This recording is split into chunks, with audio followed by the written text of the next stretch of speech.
Why are you here? Something inside me is awake.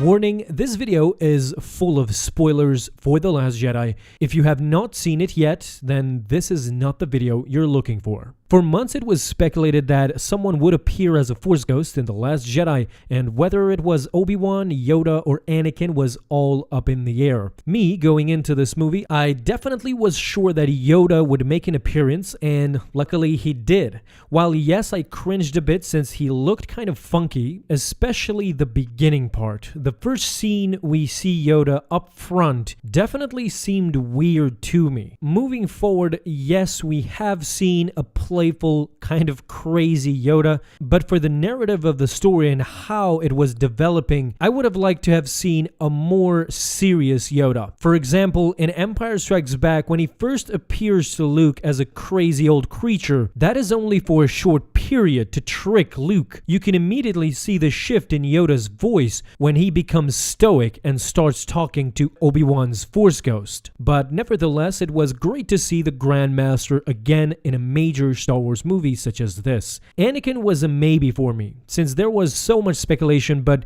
going into this, I was about 100% sure Obi-Wan was not going to appear on Ahch-To. And now we have an official reason why.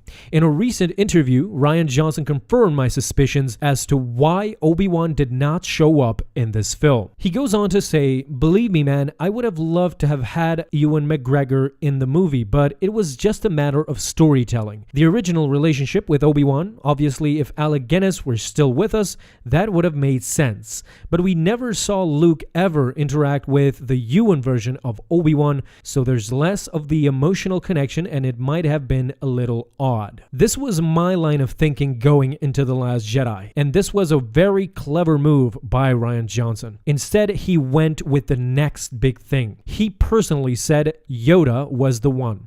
I think you have to have your wish list in the back of your head, but what you end up getting to pull from has to entirely be dependent on the needs of your main character. So it made sense, and we could recreate that character practically. So it made sense that Yoda be the one that comes back and kicks Luke's butt. Me personally, I wouldn't have minded both Yoda and Anakin to appear. However, a very good choice was made in regards to Obi-Wan. Rian Johnson recognized that the audience would feel confused if Ewan McGregor shows up just for the sake of dragging Obi-Wan's ghost back into the film. That being said, let the comments begin. Talk to me in the comments, let me know what did you think of this decision and the film in general down below. And lastly, thank you guys so much for watching. Alright Star Wars fans, that is it for today. Thank you so much for watching this video, and if you liked it, feel free to leave a thumbs up down below and subscribe if you haven't already, and don't miss out on any of my future videos that I will post on this channel. Have a fun day my friends, and in closing, don't forget, may the Force be with you always.